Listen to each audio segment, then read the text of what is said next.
Good afternoon and welcome to the Las Vegas Rotary Club, a connection to this fine city like no other, providing a grounding and a foundation in service to others that at times will go unrecognized but fully realized by those you've served.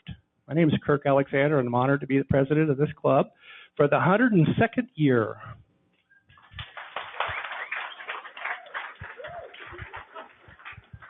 I'm not 102. I'd like to take a moment of silence for recognizing the victims of the California fires. We're going to talk a little bit about this today and what the Las Vegas Rotary Club People of Action are all about.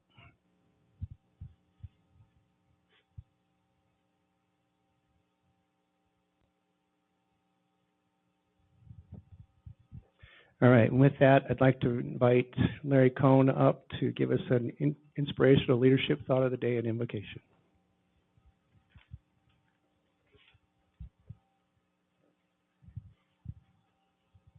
Good day, all.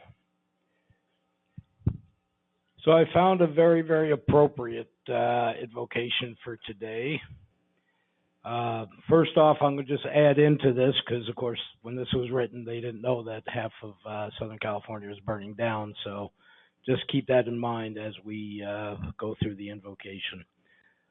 Lord of the universe, any time in any year when many of us turn our attention to the spiritual side of our lives, when we consider what light we will follow, help us to understand that no matter what name it is given and what language is expressed, that philosophy called the Golden Rule is indeed the most true guidepost by which we should mark the trails of our existence here. Remind us that if that concept were universally held as a standard by the people of all nations and faiths, there would be no wars, no hunger, no crimes, one against the other. We pray that you continue to bless the work that our Rotarians from many nations and of many faiths do to help those less fortunate. For we believe that our manifestation of the Golden Rule is in our Rotary motto, service above all. Please give us an international time of peace on earth, goodwill towards men, inspired by our great leaders and philosophers who themselves were inspired by you, O Lord. And finally, we ask you to guide those who, as our government leaders, make their daily decisions that affect us so that their efforts, whether international or local, shall be motivated by the same great rule of charity and goodwill. Thank you, Lord. Amen.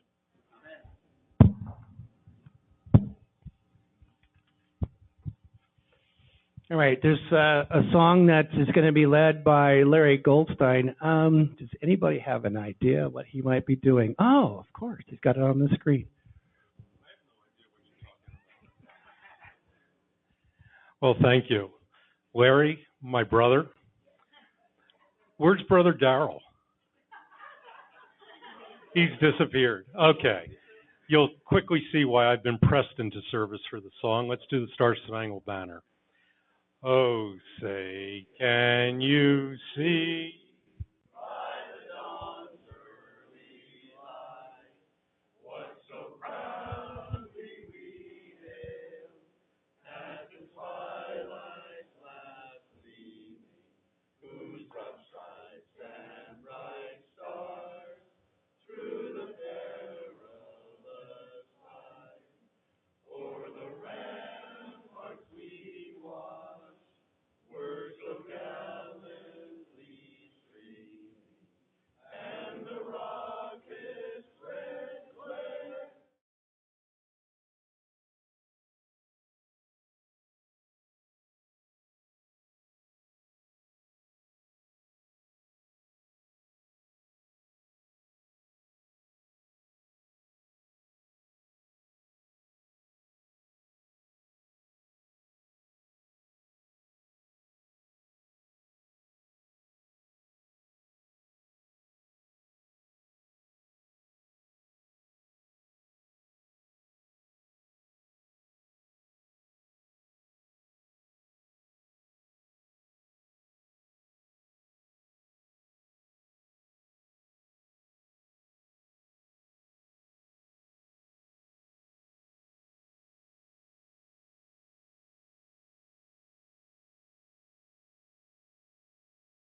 I've been an observer of Rotary since elementary school. My mom and dad hosted Rotary exchange students at our home from, as I said, elementary school. We had students from Australia, England, Iran before the Islamic Revolution, India, and then when I lived in California, I became a member of Rotary. And one of the most impressive moments in Rotary for me was when I volunteered for teen leadership camp up in Idlewild. And I remember I was sort of a Rotary camp counselor for a group of teenagers.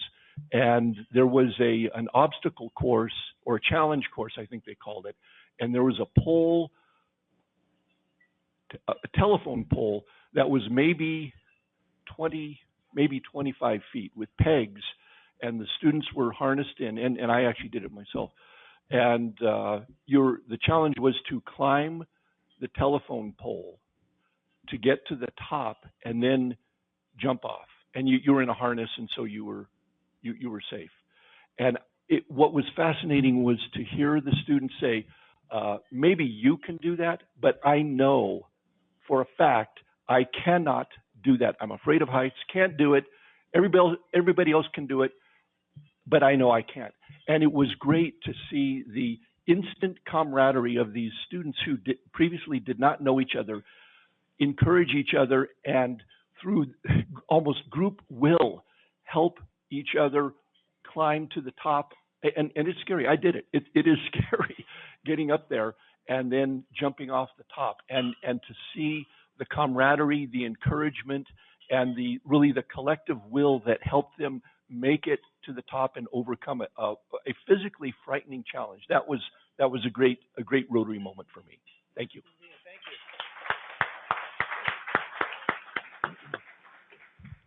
Thank you, Don. Thanks for sharing that with us.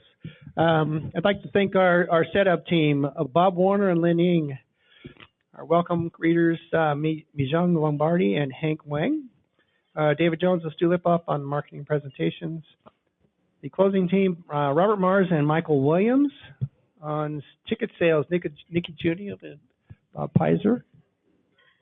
Recording and history, our scribe, Aaron Campio, and on Facebook, the media team. Capturing the moment, meeting photographer today is Sarah Thornton. All right, so at the head table, I have our speaker. Our speaker today is Ray Nelson. He's here from Silver State Schools Credit Union. He's brought a senior banking officer with him. His name is Sal Carrera. And of course, we have our introduction to our speaker today and member, and the extraordinary work that he has done to collect speakers for us. So we've had the governor, the lieutenant governor, and the mayor's coming. Thank you, Tarby. That is wonderful.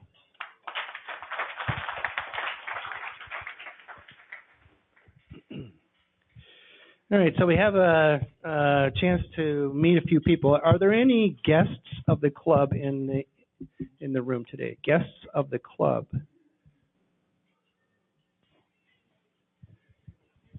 I met her. She's somewhere here. I'm happy to introduce a friend of mine, Christy McCampbell, who has a very impressive career in law enforcement with the state of California in drug enforcement, and then also with Homeland Security, and then also with the United Nations. So thank you. Welcome. Hello, everyone. My name is Christy McCampbell. Thank you, Don, for inviting me. It's a pleasure to be here. I was the chief of the Bureau of Narcotic Enforcement for the state of California. I was an undercover narcotics agent for 30 years. That was an interesting time sitting out on surveillance, watching the wrong houses many times, but you know how that goes. And then I accepted a position back in Washington, D.C., where I was the Deputy Assistant Secretary for International Narcotics and Law Enforcement Affairs. I worked with Condoleezza Rice. Then I took a position after the end of that administration with the UN, and I moved to Pakistan. I was with the Office of Drugs and Crime there, and spent a lot of time in Pakistan, and then came back to the United States. I retired here in Las Vegas, where I eat, drink, and shop now, not necessarily in that order. So it's a pleasure to be here. Thank you. I was under the impression that you guys just happened to connect while you were here. I didn't know that you actually knew each other that well for that long. I think we need her back as a speaker, too. Absolutely. I think it's a great idea. All right. Do we have any guests of Rotarians? Let's start over here with Tony. Tony's got somebody here. Can't get up yet.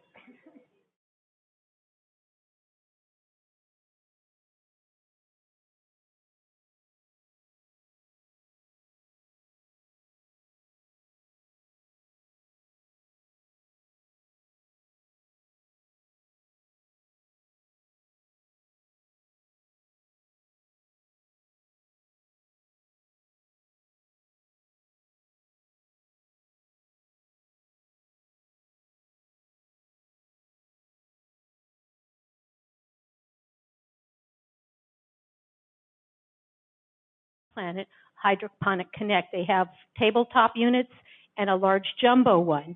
So I wanted to make sure that you got to meet Jessica today because she's a second grade teacher there, managed to find her way out of school to be with us, and she's also the advisor of the school's garden club.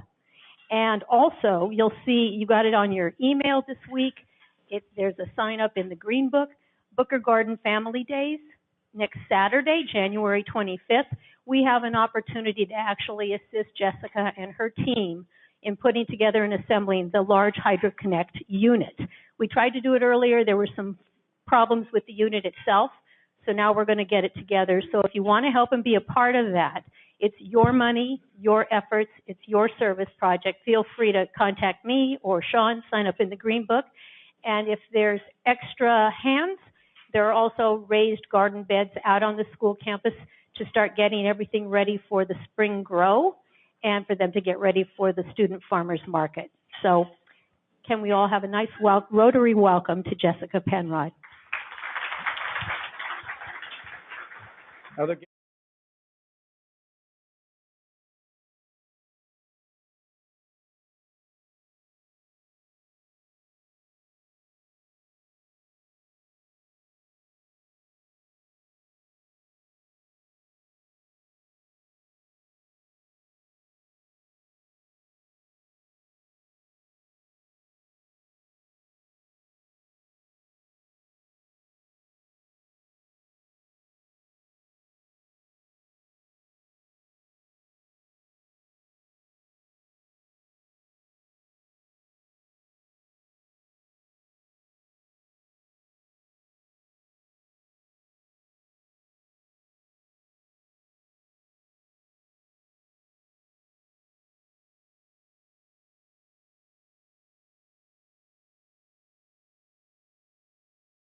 Next month, and we are looking for host families for boys from France. We are partnering with the Downtown Rotary Club. They are here from February 11th to the 21st, and I know it's a 10-day commitment, but it's a lot of fun. And mostly during the day, you drop them off at a designated location, and then you pick them up at the end of the day so it doesn't disrupt with your business meetings, etc. So if you can do that, let myself know. Amy Tabor from the Downtown Club is coordinating on behalf of this group. So let me know and I'll get you connected up with her. My second announcement is another host family opportunity, and that is our Rotary Youth Exchange. We have students coming from Nevada, Arizona, Utah, Hawaii, and California. They're here studying, but they're from countries from all over the world, and they all speak English. So they'll be here on March 6th to the 9th. So it's only 3 days. So if you can't make the commitment for the first one, we'd love to have you commit to the second one. So that's it, other than to say if you need help at home, we have our youth exchange student, Hannah.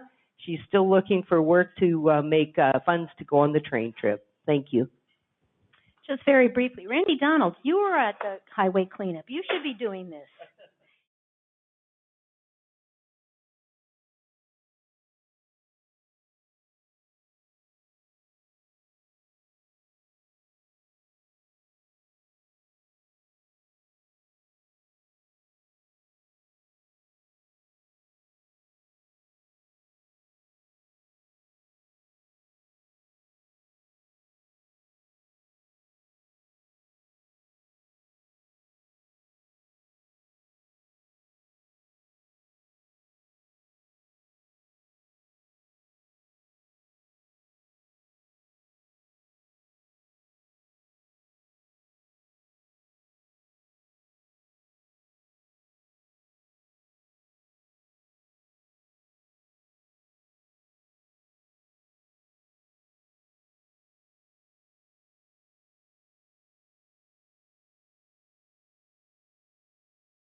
Or Don, right?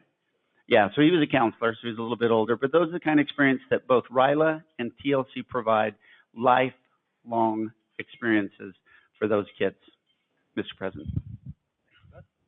All right, thank all of you for making announcements on the latest things that are going on. We have some presentations this afternoon. There are 4 of them. The first one I'm going to bring up is near and dear to me personally. Some of the most fun I had when I first joined this club was hosted by my mentor. And my mentor is going to be recognized today as an honorary member of this club. So I'm going to call up Randy Donald to make a presentation.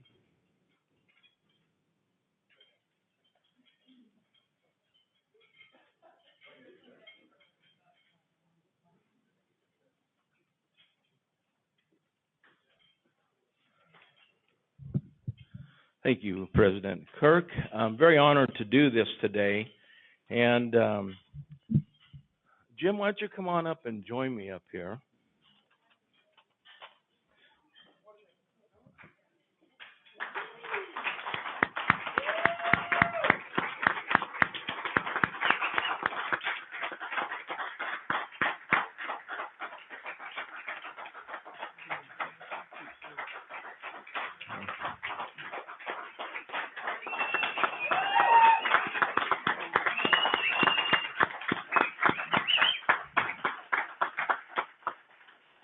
James R. Tucker. What can I say about Jim Tucker?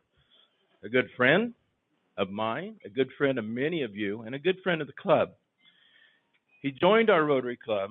Well, first of all, I really wanted to do a roast of Jim, but President Kirk nixed that. He said, we just don't have time for that. But I think that would have been very appropriate for Jim. We could all had a chance to say something about Jim. But he joined our Rotary Club in 1992, a mere 33 years ago. He is a Paul Harris Fellow, a Rotary International benefactor. He served as president of the 25 Club. He was club president in 2002, 2003. He is a Las Vegas Rotary Foundation benefactor. He was the roster editor for 12 years, a Las Vegas Rotary Foundation trustee in 2001 through 2003, and he received the Marathon Man Award in 2004 to 2005. For many, many years, Jim was always up and about during the meetings, taking pictures of the meeting activities, and he hosted the new member orientation at his home many times. He has organized the Super Bowl board for many years, creating the random number generator that kept it very even. Please stand and join me in recognizing Jim for all he has done for our club and the presentation of honorary member status of the greatest Rotary Club in the world.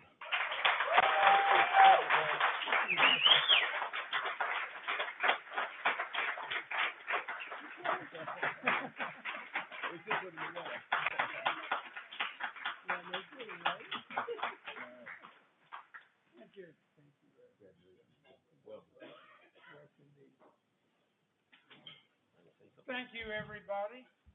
I missed the club.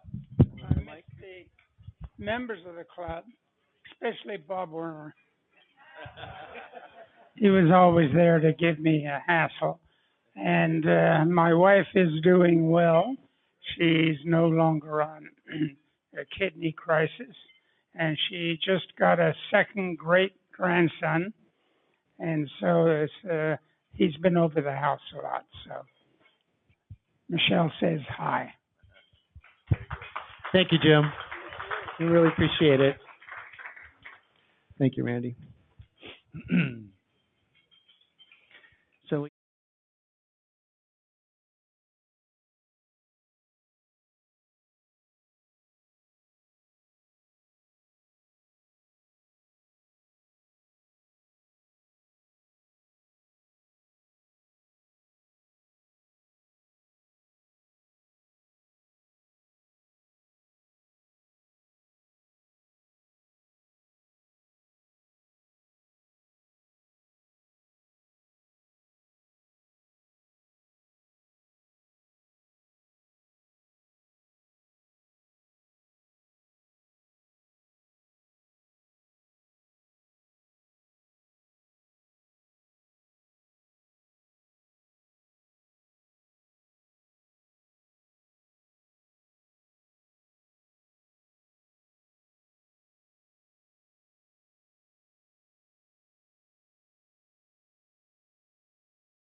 which is never. You're not going to. We've got people who have been around for 30, 40, 50 years. But if you were to decide to leave this club, you can take those points with you if you go to another Rotary club, which happens a lot, but remember, transfer them over to your new club. Or if you are no longer going to be part of a Rotary club, you can transfer them to another member. You can transfer them to your children. You can transfer those points to another individual. And that individual would then receive or have that recognition as a Paul Harris Fellow. So we want you to know that that option is available to you. And if you have any questions about either one of those points, please talk to me after. And it'll either be me that you talk to or Sean, and we can help you. Okay? Thank you so much. Thank you, Nikki. All right, and to follow up from there, I'm going to ask Janice Lanky to come up and make a presentation of a community grant.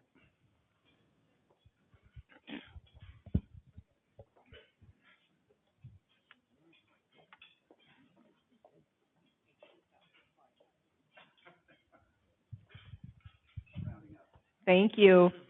So the Community Grants Committee and the board came together and we all agreed that we wanted to present a community grant to CASA. I'm going to invite Pam Kendall to come on up. There she is. She is the executive director of the non-for-profit side of CASA. And when you look on their website, I see the first thing that stands out, and it's very near and dear to my heart because I fostered a good part of my life for kids in need, is make a difference in the life of a foster child. So what we're contributing to is $1,500 towards the Grab and Go store. And we learned that clothes and school supplies get donated, but what you really needed help with was some toiletry and operating supplies. So I'm pleased to present this check to you. We're going to pose for photos.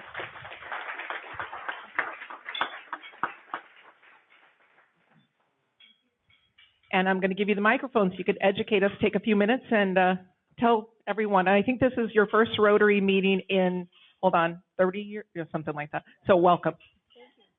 Thank you, Janice, and thank you guys so very much for this grant.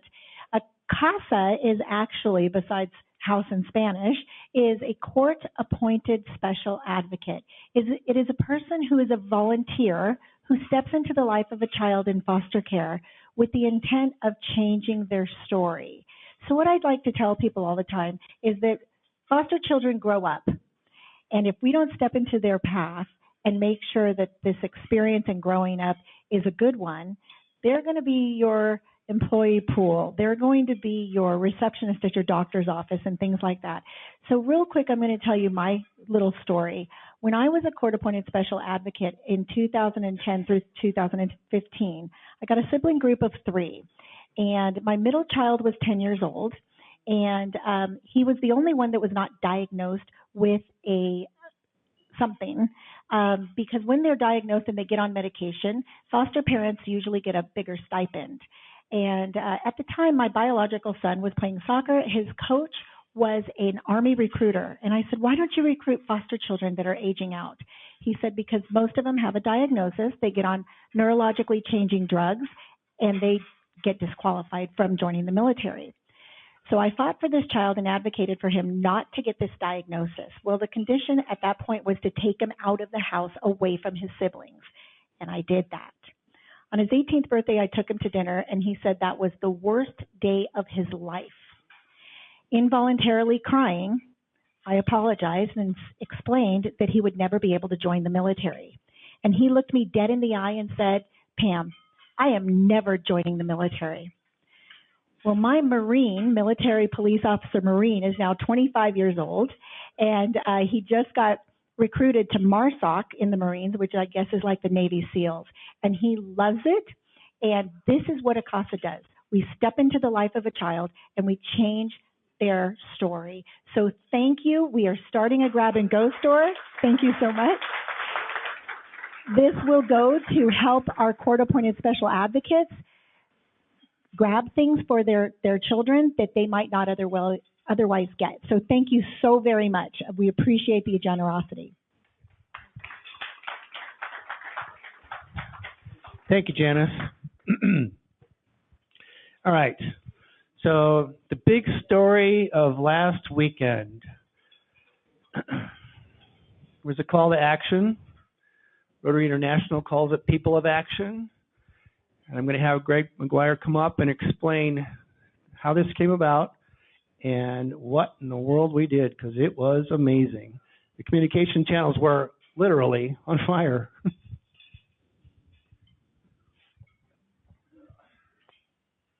All right, thank you, President Kirk. I just got to throw out for our CASA team. I was in the Navy for 25 years. I said I was never going to join either, but my mother made me do it. So thank God for all the people out there motivating and making things happen. Greg McGuire, yes, thank you. So we're going to talk real quickly about People of Action. And, you know, I'm looking around and we're surrounded by people of action in this room. But this was in relation to the fires that were in LA last week. Just give you a quick update on what we did. You know, it started when the fires are moving 100 miles per hour, we need to be moving fast too, right? And I went to USC. I knew a lot of people over there that lived in Palisades and in that area, and they frankly just lost everything, right? It's in Florida, you have a hurricane, you know, you go back to your house, okay, we got to rip out the drywall, maybe do something, you throw the couch out, but you can rebuild that. When you see in the news, when the entire house and the neighborhood and the schools and everything are just gone, it just kind of drives you to do something. And I reached out to a bunch of friends of mine on Tuesday, and I was like, wow, this is just going the wrong way. I will tell you that organizing this relief effort we did was actually easier than trying to organize the UNLV tailgate party. But it's because everybody jumped in. We saw a common cause. Some emails were going around about, hey, we're going to have some meetings and we're going to start a subcommittee and we're going to do this. I was like, wow, this is just going to be long-term stuff that other people are working on. What can we do to make a difference? I met up with Karen, and shout out to Karen for really just driving this, making it happen. Great job, Karen. Thank you. But we put the word out looking for people to help, and then and her and I were talking over the weekend, and then by Saturday we realized, hey, if we're going to do something, we're going to do it ourselves. So she put an email out, hey, anybody available to go to Sam's on Sunday during the playoff games, come on out. So thank you, Tom and Karen Wisenhunt, Michael Williams, thank you, sir, for coming out. Tina, Randy, and my Force 10 dispatchers brought a van down from our Amazon warehouse, and we filled it up. And when we were in, I mean, we got pictures of the line of how long our line of stuff was, and literally telling people at the back of the line, you might want to get a different line because we're going to be here for a while. When people in Sam's found out what we were doing, they were taking stuff out of their carts and giving it to us. So and then I realized, thank you, but you can't do that because we'll never get past the checkout people when we're trying to get out the door. So at the same time, Karen put the word out to people on Friday and said, and we raised like, I think $9,500 like overnight. And Tom, thanks for $2,500, and anybody else, I didn't catch your names, but thank you so much for getting us started. When you do that kind of thing, it enables the rest of us to jump in and show up on a Sunday afternoon and buy a bunch of stuff. And the problem was we had no idea where we were going to deliver this stuff to, right? So Randy, Donald, I said, well, I guess I'm going to drive over on Sunday. And Randy's like, well, I'll go. And then Randy Campanelli was also looking at, but we only had 2 seats in the van because it was just a really big Mercedes cargo van. We got the van pulled up. Randy and I met on Sunday or Monday morning about 7:30. And by the way, Randy's got a lot of stories. So if you want to spend 4 hours in a van each way, boy, you can't turn the music up loud enough. I got the mic. All the way over to LA, we're getting Tina and Karen and Tony kind of looking up, because we just said, we're just going. We've got a van full of stuff. We don't know where we're going, but we got a team behind us that are going to figure this out for us.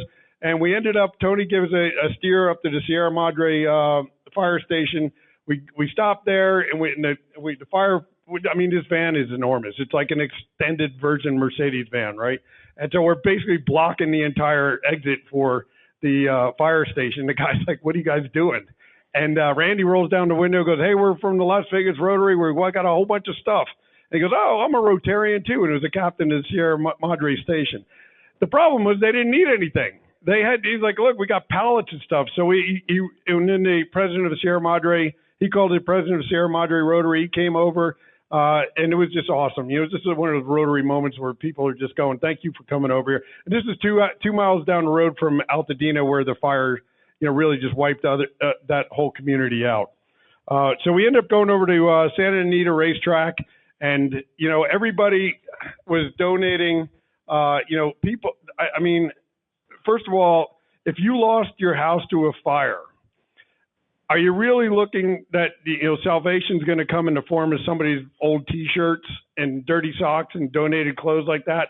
Unfortunately, no. What people need is new stuff, right? And so we were a van full of new stuff that this club helped buy, and we drove in there, and I'm telling you, there was an army of volunteers. They were able to pull everything out, and the minute the stuff went into the crowd, it disappeared.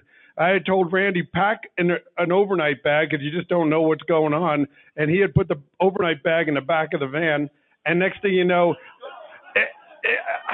luckily I had grabbed it, but if it had gone into the crowd, we would never have seen it. I mean, there was thousands of people all over the place, right? And you needed the exercise. So then, that's kind of how it went. And I mean, it was just kind of like, there was no like, give us credit for this or that, or it was just literally give the stuff to the people that needed it and let the volunteers sort out how to get it done, right? And that's what we did.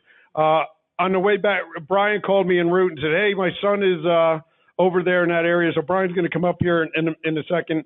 So we met up with Brian's son. We brought a bunch of stuff back, or a couple things back for Brian.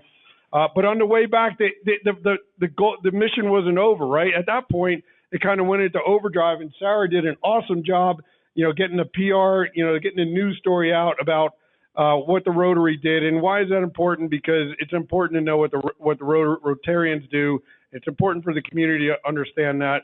It didn't have anybody's names or any of that stuff. It was just, this is Rotarians doing this, and we're going to do it again. So we raised over $11,500 so far. There's a flyer going around in the Green Book to sign up. There's 2 phases left. There's one, if you have stuff that you want to donate, then we're working with the Summerlin Club and LV Party Rentals, and you can donate. You can see where to donate that stuff. But we're also raising money. The next run will be more specific. Santa Anita shut down yesterday because, the likely story is if you lost your entire house, you probably went back to Missouri or somewhere to stay with family until you sort this out, right? So we're going to be more specific in what we did. I'm just super glad that we were able to get the team together, put a bunch of stuff in the van, buy a bunch of stuff from donations that we raised here in the club, and we made stuff happen. That's what we do. That's how we do it. So, Brian, if you could just kind of talk about your son there. Yeah, I'll just take no more than a couple minutes about it. So basically, I had recently been in Berlin, and my son Dylan brought a bag back for me from Berlin of some stuff that I'm planning on taking to India with Rampur. And anyway, I was talking to Deb Howard about something to do with the 25 Club, and she goes, "You realize that you're just going to have to go down and make a quick U-turn to grab this bag because, my son wasn't able to come up because he was affected by the fire in Sierra Madre." So she goes, "Give Greg a call." So I gave Greg a quick call, and he goes, "Absolutely, I'll hook up with Dylan." So he went out of his way. He met Dylan and basically handed off this bag on my behalf. And as it turned out, he dropped off the supplies in my son's neighborhood.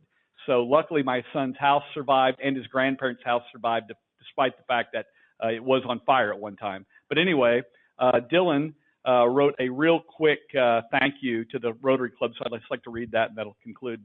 But dear Las Vegas Rotary Club, from the bottom of my heart, I'd like to say thank you for the generosity in response to the recent devastation caused by the Eaton fire in Los Angeles. While my family and countless other families within our tiny community are still mourning, we are forever grateful for the support of our larger Rotary family. whose support during this challenging time has made a significant impact on the lives of many individuals and families affected by the disaster. Once again, thank you for your unwavering support. We are proud to count on you among our friends and family while we work to rebuild and heal our community. Dylan Riley. And so Dylan actually helped me during the whole pandemic issue of handing out food when we were in Hawaii, so he's familiar with the Rotary Club, and I really think this probably solidified the fact that even though he's 25 years old, that he will probably soon becoming a Rotarian. And like I say, I think this whole experience really says what Rotary is all about. Beautiful. I love it. So, Greg, we're going to have to get you to sign a brick next week for your Rotary moment that you just created, shared, and gave the inspiration on. With that, I'm going to bring up Tarby Bryant to introduce our speaker for today. After I give you the 4 numbers for the money. We're at 3812, $3,812. 7318 are the last 4 digits on this ticket. 7318. 7318. Anybody in the room? Uh-oh. Uh-oh. It's a sign. Here we go.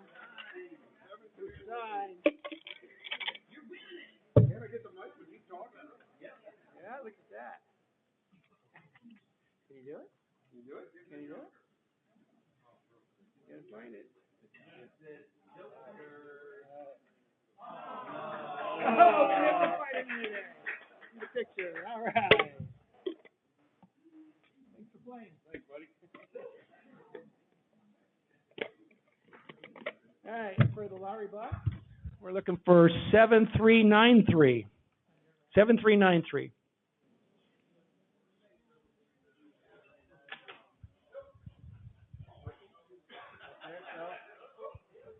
Hey, hey, our guest. The mic off, sure, buddy.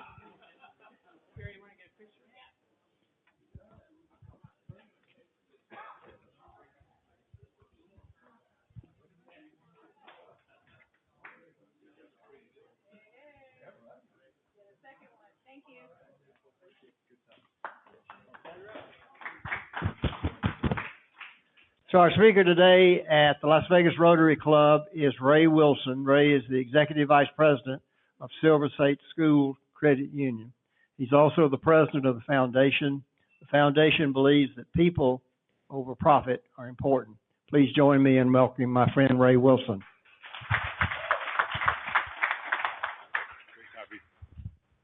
Thank you. Thank you. Good afternoon and welcome.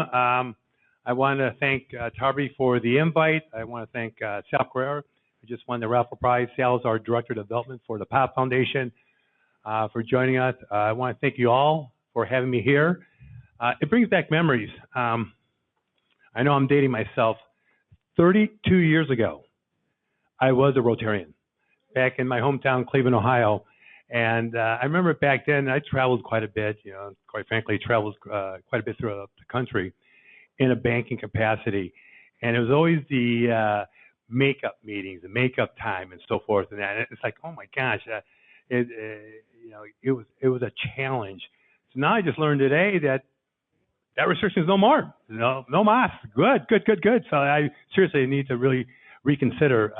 Rotary I had involved 3 years back in the early 90s, and really enjoyed that in Cleveland. So anyways, with the show of hands, I want to find out folks that are either teachers, current teachers, prior teachers, educators, folks in the administration of the school districts, CCSD, UNLV, UNR,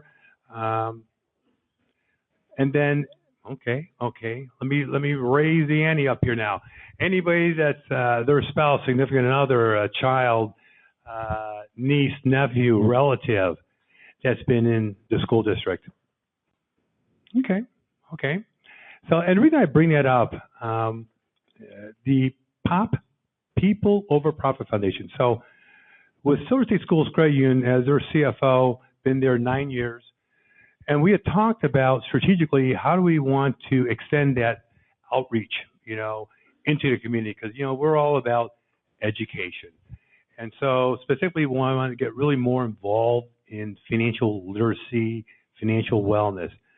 So 5 years ago, we created a separate 501c3 charitable foundation, the People Over Profit Foundation. And just a year ago, I brought Sal on board as his Director of Development to really further that outreach and really continue with what we're doing. It gives us an opportunity as a separate 501c3 foundation to really extend that reach. By definition, the credit union is also a nonprofit under the IRS tax code, a 501c14. So 2 separate legal entities, and this really, having been for the credit union 75 years, we've been here in Las Vegas, 10 branches now, 200 employees, profitable, well capitalized, so 3rd largest credit union in the state, 350th largest in the country. So we felt here was an opportunity to really extend our reach, to do some things that, perhaps a credit union would not be in a position. And so hence creating the POP Foundation. Go to the next slide. Okay. So who are we? As the People Over Profit Foundation, a short mission to provide help to the Nevada education community. These are the things that, what we can do, certainly with our leverage and with what we're able to do, is help the Nevada education community continue to uplift, continue to bring up the scores, to provide that support, to provide the analytics to be able to help. And we work primarily with the CCSD, but also with UNLV and UNR. The vision: financial security and education success for all. Being able to provide upstanding citizens, being able to do different things to provide those things that we can do and move forward with. What we do: we fundraise, apply for grants, seek corporate sponsors, dedicate our resources, provide post-secondary scholarship opportunities. I will tell you, once a year we have our annual shareholder meeting, and as part of that, we provide 10 scholarships. I would encourage you, if you have a child, niece, nephew, grandchild in the school system, we have that online in terms of the eligibility. So I would certainly strongly encourage to apply for a scholarship. Those are 10 scholarships awarded at $2,000 each for a 4-year commitment.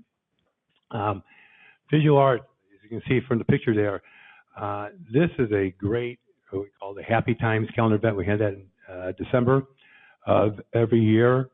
We have Nate Tannenbaum that comes out as the MC, as you know, Always Sunny, to talk about the art awards and what we do as we accept the awards. Again, that information, I would encourage you, especially if you've got a loved one that has that artistic, being able to provide that. We have information on our website, and we got that at the end there. We'll show the website address and so forth. So anyways, that has been a great thing for us. Financial literacy and financial wellness. Can somebody tell me what, in their words, what financial literacy means? Good. Love it, love it, love it. Anything more?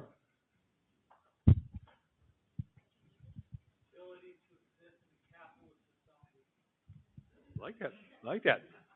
Okay, good, good, good, good. Yes. I should probably bring the mic. It's a smart way to manage your money, financial literacy, and learning how to save and how to correctly spend. Thank you. All good responses, yes. Now, financial wellness.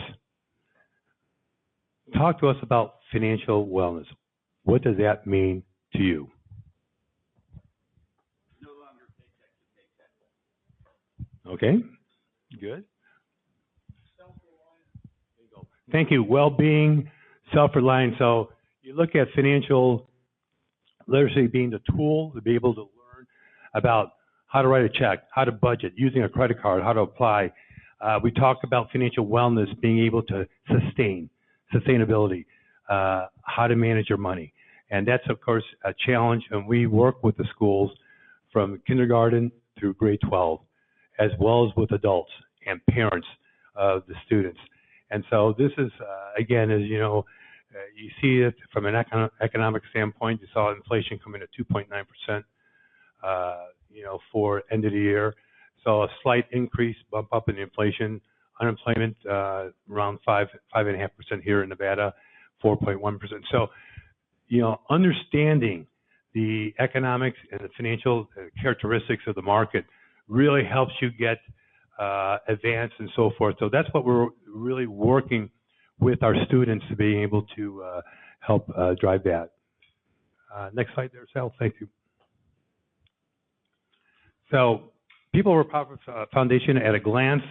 We talk about the scholarships, the 2,000 I mentioned earlier, the Happy Times calendar. Sal's got some an example of a calendar. We can certainly get you calendars, and you'll see it's amazing, the artwork from a kindergarten to grade 12, the artistic ability to be able to see the clear delineation, the lines of the artwork. Heck, I've got some artwork of the students in my office. It's just, I just marvel at what they're able to do. Again, education is the key. And A-plus educators, so we work with CCSD, Channel 5 in terms of promoting education. We nominate a teacher of the month. We also make a donation on behalf of the teacher, make a donation on behalf of the school. Again, getting involved, you have to really continue to drive and sustain it. It's not a one-off. It's not a one-and-done thing. We've been involved with this several years now, and we continue as Silver State Schools Credit Union, as a People Over Profit Foundation, to continue to build off of that. So you're going to see more and more advertisements of our organization, both from the credit union and the foundation, and it's all strategically part of that's who we are. That's what we do, and we've been doing that for 75 years now as we celebrate our anniversary. Focus schools, we've got Rex Bell Elementary School, Stanford Elementary Support. So again, going into those schools kind of as a support to be able to really drive and lend their support as part of CCSD. School supply drive, we've got food, clothing, toy drives to continue to raise funds and lend our support to the community. And as promoting all the financial literacy and wellness initiatives, which I believe Sal's on the next slide. So we talk about the financial literacy, we talk about workshops that we do, we talk about the Balance program, a trademark program in terms of building a financial lifestyle. We offer online banking to be able to provide those financial literacy and financial wellness tools.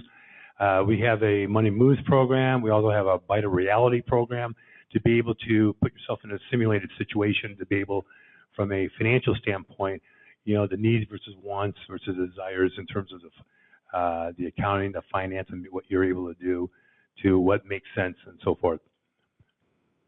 Okay, specifically financial literacy and financial wellness, we have a gentleman, Jim Dre Westbrook, that literally goes out physically to the schools to work with the students, and these are the wellness workshops that we talk about: Debt-Free Dreams, Money Mentality, Credit Score Boost, Get Smart, Paint. So there is a lot, and again, growing up as a kid, didn't have the opportunity certainly that we have today. Folks, it's out there. Again, I always talk to folks and say, look, how hungry are you? Because we got programs out there, no excuse to be able to take advantage and really develop the financial literacy and financial wellness to be able to manage. Next slide, please. So we talked about the scholarship program. So far, we awarded $1.3 million in the scholarships since 1989 at the inception of the program. We continue to see increasing number of applicants. Again, I encourage each of you, if you've got loved ones in the school system, to be able to take advantage of the program. There's, again, criteria that you can review. The art contest, we had 3,400 participants. Amazing. And again, the artwork is just marvelous, what you're able to see, what these kids can do, even at a kindergarten. It's amazing what they're able to draw, and just the color the vibrancy, the choreography in terms of how they put that together. Educator recognition, we talked about 25 educators have already been recognized, awarded $500 in the past couple of fiscal years. And you'll see that on Channel 5, we have a lot of, get a lot of airplay as a result of that. The various strides, we talked about the school supplies. So I can continue to drive and provide those resources for children to be successful, our students. They're the future, our leadership and so forth. So lastly, promoting financial literacy and wellness. Our goals are to expand the scholarships by 50%. Right now we offer 10 scholarships. Could we offer more? Yes. And so certainly looking at what we can do as the foundation to continue to drive that. Mentorship program, we've introduced that already with the scholarship recipients. The annual, this is for this year, a POP Foundation Literacy Financial Summit. You know, it's something that we've been, is near and dear in our hearts. Long-term vision, make the POP Foundation a national model for credit union philanthropy. And then for support, advocacy. You know, we are the advocate to basically amplify what we've got as a foundation and to be able to leverage and utilize those resources. Okay, next schedule. Okay, call to action. Each of us, please, please, please be a partner. You know, whatever you do, certainly with your loved ones, with your students, with what you're doing in the education system, whether you're donating, sponsoring, volunteer, the opportunities are out there. There's such a, you know, when you look online, there's a proliferation of opportunities out there to be able to lend, to support our website, popfoundationlv.org. Please look at that, please review. And again, our contact information, myself, Sal, and Jim, the gentleman I met, introduced earlier. So we're here to help. This is, I wanted to make you aware of what we're doing in the community. And, you know, with your help, your success, and being able to speak with folks, students, to be able to spread the message, we're here to support. So, how am I doing in time? Okay? Oh, good. So now let's ask some questions. Let's talk. Yes. From I don't need. Yeah, I just want to know. Can you talk about where your funding comes from? What percentage from the credit union and from outside sources or whatever? Credit union is about 50% of the funds. Then corporate donors, employees. Then we've got other individuals, benefactors, and that. So yeah, it's about 50% from the credit union side directly, and then the other 50% from corporate donors, sponsors, employees.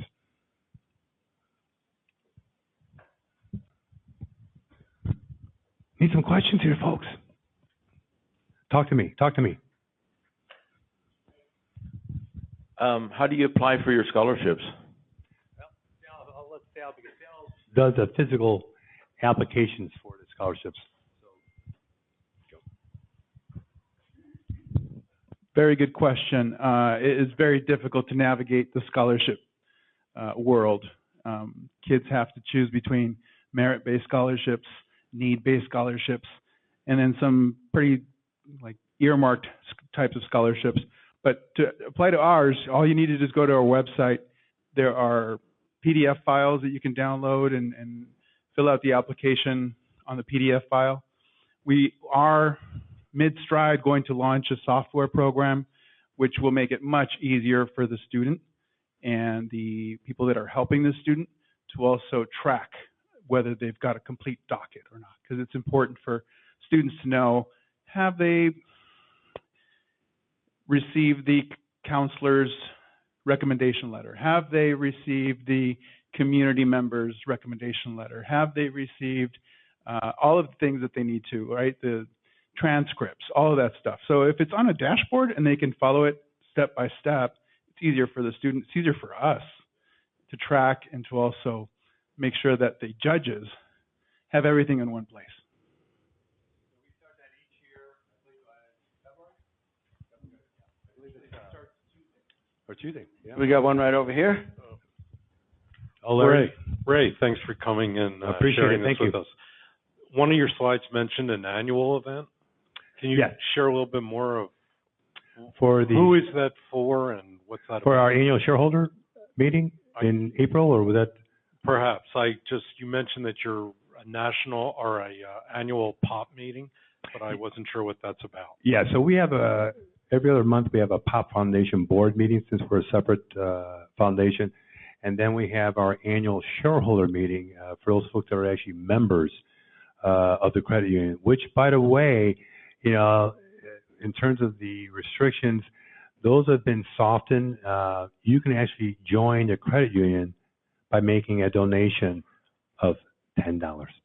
Yeah, so again, years and years and years ago, credit unions were defined by place of work, place of worship, an employee of the host credit union. Those days are pretty much gone. They have softened. There's ways to get there.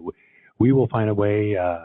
The Vegas PBS, thank you, Nikki, has been a big partner with Silver State Schools Credit Union. So by joining Vegas PBS, you can also become a member. So thank you.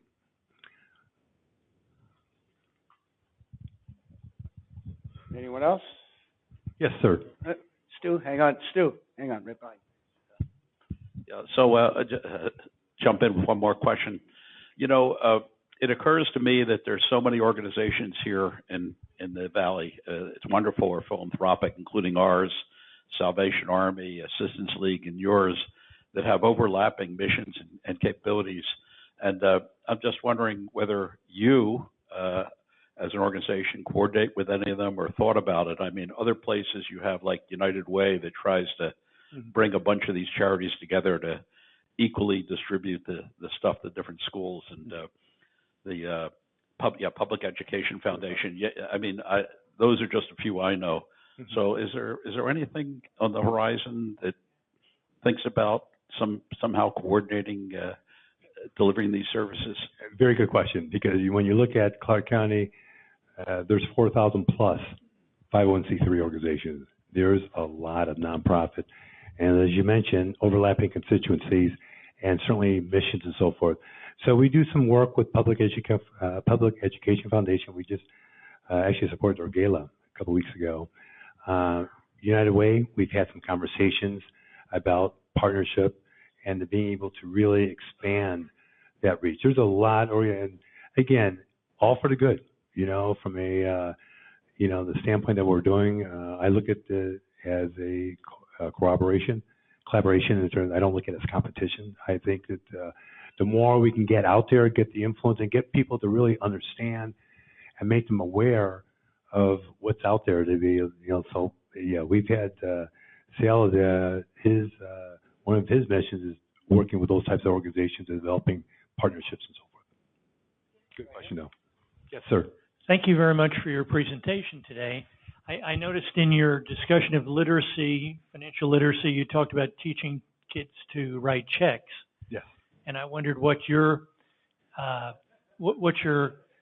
crystal ball says about check writing, since I just saw that Target now apparently will not accept a check at a cash register. Mm-hmm. And it's getting harder and harder to deal in checks. I agree. And, it's interesting.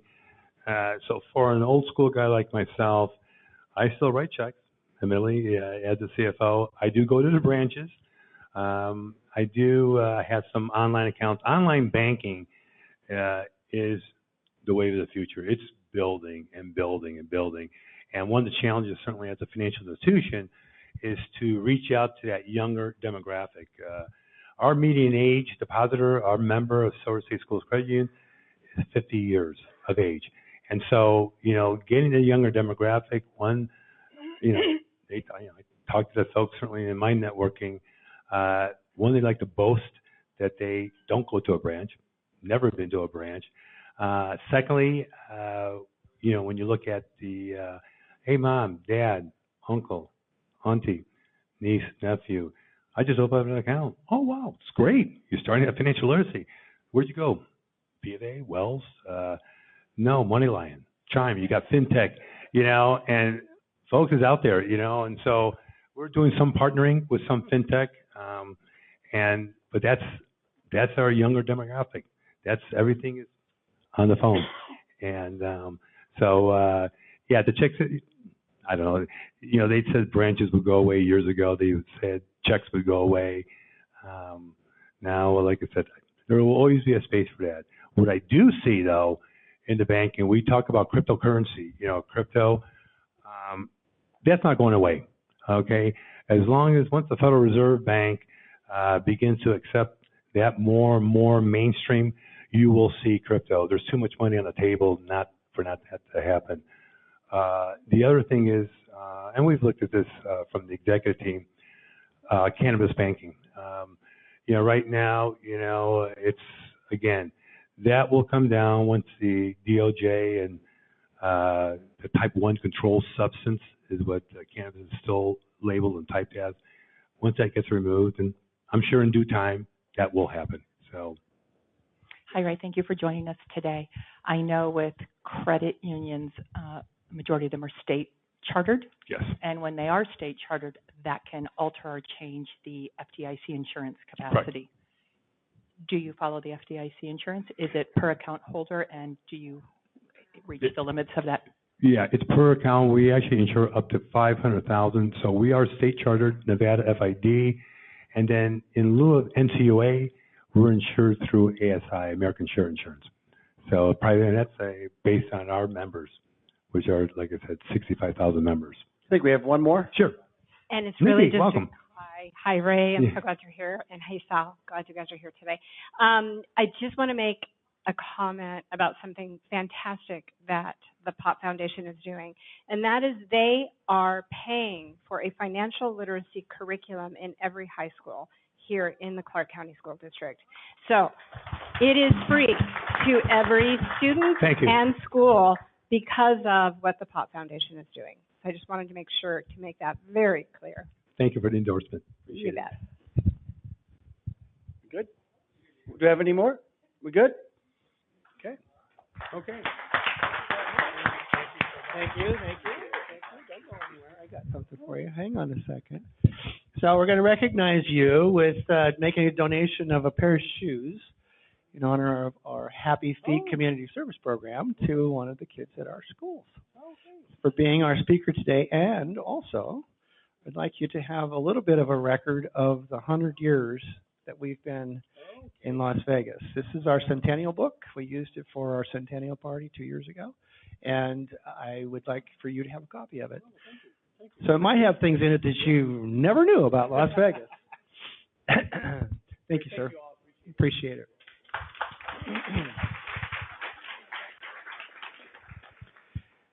And we still write checks.